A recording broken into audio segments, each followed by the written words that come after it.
할렐루야 친구들, 추석 잘 보냈나요? 우리 친구들, 오늘은 10월 첫째 주일이에요. 우리 친구들, 우리 다같이 또 10월을 맞이해서 또 하나의 은혜 가운데 이렇게 기쁨으로 또 주일 예배를 드렸으면 좋겠어요. 우리 예배 시작하기 전에 우리 다같이 기도할게요. 좋으시고 거룩하신 아버지 하나님 감사합니다. 하나님의 은혜 가운데 이 시간 주님의 은혜로 이렇게 추석 연휴를 잘 보내고 하나님 앞에 또 이렇게 자비의 열매를 맺으며 살래요 라는 제목으로 이렇게 예배의 문을 열었습니다. 우리 친구들이 온라인상으로 예배를 드리지만 오늘 이 시간 성령님께서 함께 하셔서 은혜가 충만한 예배의 시간이 되게 해주시고, 비록 친구들과 얼굴을 보면서 예배를 못 드리지만 이 마음만큼은 주를 향하여서 하나님 앞에 예배 드리기 원합니다. 우리 친구들 마음 하나하나 기뻐 받아주시고 은혜가 충만한 시간 되게 해주시옵소서. 시작하는 시간부터 끝나는 시간까지 성령님께서 주관하여 주시고 하나님의 귀한 은혜의 시간 되게 하여 주시옵소서. 이 모든 것을 주님께 감사하며 예수 그리스도 이름으로 기도합니다. 아멘. 할렐루야 친구들, 잘 지냈나요? 우리 오늘의 말씀 제목은 자비의 열매를 맺으며 살래요? 라는 거예요. 자비가 뭘까요? 친구들은 자비하면 어떤 생각이 떠오르나요? 자비는 뜻이 참 많아요. 도덕적 양심이 있고요. 고결, 그리고 인자, 그리고 친절이 자비라고 뜻을 가지고 있어요. 자비로운 친구들은 가볍게 행동을 막 하지 않아요. 자비로운 친구는요, 착한 마음을 가지고 있어요. 그리고 다른 사람을 잘 품어줄 수 있는 따뜻한 마음을 가지고 있어요. 그리고 또 친절하게 대해요. 그럼 우리 친구들은 어떤가요? 행동과 너무 거리가 머나요? 아니면 주로 이렇게 행동을 하고 있나요? 친구들은 초등학생이니까 발랄하고 명랑하게 이제 행동이 어울리는 나이예요. 하지만 이제 서서히 자비로운 사람이 되어야겠다는 생각을 갖고 있어야 해요. 발랄하고 명랑하면서도 착한 마음을 가져야 하고 잘 품어줄 수 있는 따뜻한 마음이 있어야 해요. 그래서 누구에게나 친절하게 도와주는 우리 친구들이 되어야 되겠죠? 상대방에게 대가를 바라지 말고 도와줄 수 있는 따뜻한 마음을 가지길 바라요. 예수님은 제자들에게 이렇게 말씀하셨어요. 너희는 원수를 사랑하고 선대하라. 사실 말은 이렇게 쉽게 해도 원수를 사랑하고 은혜를 베풀기는 어려워요. 예수님은 다른 사람에게 아무것도 바라지 말고 도와주라고 말씀하세요. 다시 되돌려 받을 것을 기대하지 말라고 하셨어요. 그리스도인이면 선한 마음으로 도와주는 것에 끝나야 한다는 거예요. 사실 원수까지 사랑하고 용서하는 이렇게 높은 사랑을 하기는 어려워요. 하지만 예수님은 제자들에게 그런 높은 사랑을 할 수 있는 사람들이 되라고 요구하셨어요. 하나님은요, 인자하시고 그리스도인들은 하나님의 자녀들이니까 그런 높은 행동을 해야 해요. 그러면요, 우리가 자비로운 마음을 가지기 위해서는 우리가 어떻게 행동해야 될까요? 그 첫 번째는 좋은 그리스도인이 되기 위해서는 자비로운 눈을 가지고 불쌍한 이웃, 친구를 봐야 해요. 그리고 두 번째는요, 자비로운 귀를 가지고 아픈 사람들의 심을 들어야 해요. 자비로운 입을 가지고 힘들어하는 사람을 위로해야 돼요. 이 주님이 주신 입술을 가지고 부정적인 말, 나쁜 말을 하는 게 아니라 정말로 그 사람에게 위로해 줄 수 있는 말을 할 수 있어야 돼요. 마지막은 하나님께서 베푸시는 자비로운 손으로 도움을 필요로 하는 사람을 도와야 해요. 자, 우리 친구들 할 수 있어요? 네. 자비로운 마음을 가지고요. 따뜻한 말을 해줄 수 있고 또 자비로운 손을 가지고 도움의 손길을 주면서 또 따뜻한 눈으로 불쌍한 이웃을 바라보면서 자비로운 자가 되어서 도움을 줄 수 있는 우리 통합부 친구들 되길 바랄게요. 다 같이 한번 말씀을 읽어볼까요? 누가복음 6장 36절의 말씀이에요. 너희 아버지의 자비하심과 같이 너희도 자비로운 자가 되라. 불쌍한 이웃을 돌보려고 하는 것은 우리가 하나님의 자녀로서 하는 당연한 행동이에요. 그리스도인이 어려움에 처한 이웃을 도와주려는 사명을 갖고 해야 해요. 도움이 필요한 사람에게 손길을 내미는 것은 가치 있는 일이에요. 그리스도인은 하나님의 자비하심을 흘러 보내야 하는 통로가 되어야 하기 때문이에요. 자, 친구들 할 수 있어요? 우리 친구들이라면 분명히 할 수 있을 거라 믿어요. 하나님의 자비하심을 흘려보내는 통로의 역할을 감당하는 우리 통합부 친구들이 되길 바랄게요. 그러면 이렇게 주님의 마음으로 대해 주어야 되는데 어떻게 해야 될까요? 자비의 대상자는 누구일까요, 과연? 친구들이 자비로운 눈으로 봐야 할 대상은 한 사람이 아니에요. 모든 사람이에요. 모든 사람이 다 자비를 받기를 원해요. 하지만 더 자비를 바라는 사람들이 있어요. 과연 어떤 사람들일까요? 첫 번째는요, 가족이 없는 사람이에요. 자, 우리 주변에 가족이 없는 사람들, 가족이 없는 이웃, 가족이 없는 친구들이 많이 있을 거예요. 자, 그리고 주변에 보면 노숙자분들도 대부분 가족이 없죠? 예수님은 이렇게 소외된 사람이 울고 있는 것을 보시면 마음으로 안타까워하세요. 가족이 없는 사람은 외로워서 살기 힘드니까 어떤 도움이든지 기쁨으로 받아들이면서 도와줄 수 있도록 해야 돼요. 두 번째는요, 몸이 약한 사람이에요. 병원에 가면은 환자들이 있고 동네에는 적적하게 사는 할머니와 할아버지들이 있어요. 또 힘이 없어서 친구가 없는 외로운 친구들도 사람들도 여기저기 많이 볼 수 있어요. 그들은 다른 사람들과 대화만 해도 아주 좋아해요. 왜? 모두 친구가 없어서 쓸쓸한 것이 큰 아픔이기 때문이에요.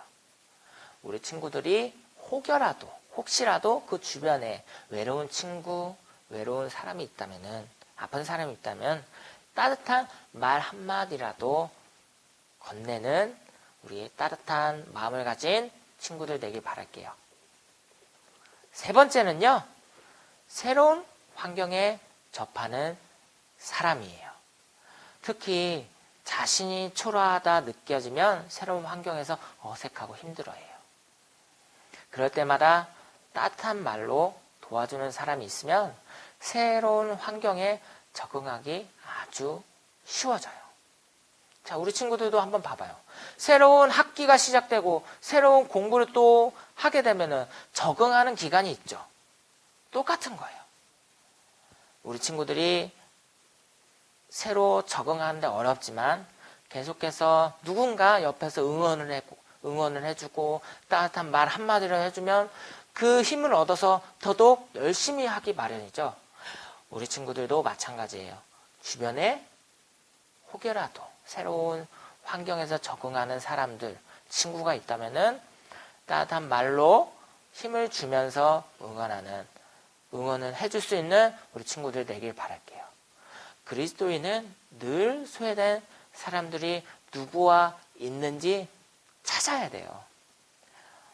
다정한 말로 대화를 하는 게 제일 중요해요.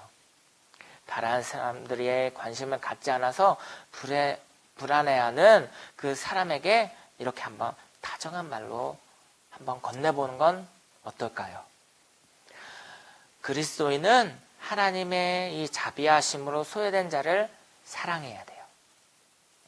우리 친구들은 인자하고 친절하며 자비로운 마음으로 끝까지 품어줄 수 있는 마음을 가져야 해요. 자비를 베풀면 하나님의 더 큰 자비를 받을 수 있어요. 우리 친구들이 하나님께서 주신 그 자비와 사랑을 베풀면서 또 하나님께서 그 모습을 보시고 분명히 그 모습에 또 하나님께서 감동하여서 우리 친구들 마음에 더 큰 자비를 주실 거라는 것을 믿길 바라요. 하나님은 자비의 하나님이세요. 하나님은 죄 지은 그대로 심판하지 않고 회개하고 돌아오기를 기다리시는 분이에요. 모든 우리 친구들, 하나님이 가지신 성품인 자비한 마음을 가지고 있어야 돼요. 다른 사람에게 끝없이 친절하며 선하게 대하고 기다려줄 줄 알아야 돼요. 그리스도인은 하나님의 자비하심으로 살아요. 하나님의 끝없는 자비하심으로 이 세상에서 은혜를 누리며 살게 돼요. 그리스도인은 하나님의 자비를 받고 누리며 살지만 말고 이렇게 누리며 살지만 다른 사람에게도 이렇게 베풀 수 있어야 돼요. 그리스도인이 하나님의 자비하심으로 다른 사람들을 섬기면 거기에는 분명히 그 생명력이 흘러갈 거예요. 한번 보세요. 그리스도인이 자신의 가족을 희생해서라도 다른 사람을 섬기면 주위에 큰 변화가 일어나게 돼요. 하나님에 대해 관심도 없었던 사람들이 관심도 갖게 된다는 거예요. 교회에 대해 발을 뒤져놓을 생각을 전혀 하지 않았던 마을 사람들이 또 주변 사람들이 이제 교회에 오므로 구원의 길이 열리기 시작하게 되는 거예요. 그렇게 그리스도인의 이 자비를 베푸는 것은 놀라운 효과를 나타내요. 그러므로 우리 친구들이 하나님 앞에 기도하면서 하나님이 주신 그 따뜻한 마음을 통하여서 모든 주변 친구, 이웃들에게 자비를 전하는 우리 믿음의 친구들 되길 바랄게요. 우리 친구들은 그러면 어떻게 다른 사람들을 도와야 될까요? 이제 자신에게 모든 초점을 맞춰 살려고 하지 말고 하나님의 이 자비로움을 표현하는 데 초점을 맞춰보도록 해요. 어떻게 하면 될까요? 그 첫 번째는요, 한 주일에 한 명 이상에게 하나님의 자비로운 마음을 표현하는 거예요. 두 번째는요, 하나님이 질문해 주신 그 사람에게 더더욱 친절히 대해주는 거예요. 마지막으로 세 번째는요, 친절한 마음이 열매 맺기까지 노력을 하는 거예요. 억지로 막 친절을 베풀면 받는 사람도 부담스럽고 하는 사람, 이렇게 또 친절을 베푸는 사람도 부담스러워요. 그러니까 억지로 하기보다는 먼저 하나님 앞에 기도하면서 그 기도하는 마음으로 수준에 맞는 친절을 베풀고 사랑을 나누도록 해요. 괜히 억지로 하다가 울지 말고 오직 하나님의 사랑으로 하나님 앞에 깊이 기도하면서 나아가는, 섬기는 우리 친구들 되길 바랄게요. 친구들, 이제 말씀을 끝났어요. 이제는 마지막으로 퀴즈가 있어요. 퀴즈는 이렇게 나와 있는데 이번엔 좀 많이 간단한 퀴즈예요. 우리 친구들 보면 금방 맞힐 것 같은데 한번 보도록 할게요. 첫 번째는요. 다음 중 자비와 관련이 없는 것은 무엇일까요? 첫 번째, 선량. 두 번째, 인자. 세 번째, 비애. 네 번째, 친절. 자, 답은 이 네 개 중에 한 개인데 다 비슷비슷한 것 같죠? 그렇지만 분명히 답은 하나예요. 우리 친구들 말씀을 잘 들었다면 분명히 맞출 수 있을 거라 믿어요. 두 번째는요. 다음 중 자비의 대상이 아닌 것은 누구인가요? 첫 번째, 가족 없이 어려움에 처한 사람. 두 번째, 건강이 약하고 거동이 불편한 사람. 세 번째, 낯설고 새로운 환경에 접하는 사람. 마지막으로 네 번째, 스스로 나 잘났다고, 난 괜찮아, 난 다 잘할 수 있어, 이렇게 잘났다고 으스대는 사람. 자, 과연 몇 번이 답일까요? 마지막 문제예요. 자비의 마음을 가진 하나님의 자녀는 어떻게 행동하나요? 첫 번째는요, 희생해요. 두 번째는요, 관심을 갖지 않는 거예요. 무관심이에요. 세 번째는 이기려고 하는 거예요. 그리고 마지막으로는 네 번째는 자랑하는 거예요. 과연 이 1, 2, 3, 이 세 가지 문제 정확히 답을 맞출 수 있을까요? 우리 친구들?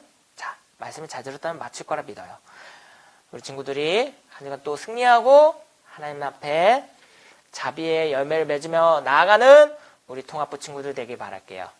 그러면 우리 다 같이 전사님이 마무리 기도하고 주기도문으로 모든 예배를 마치도록 할게요. 우리 기도할게요.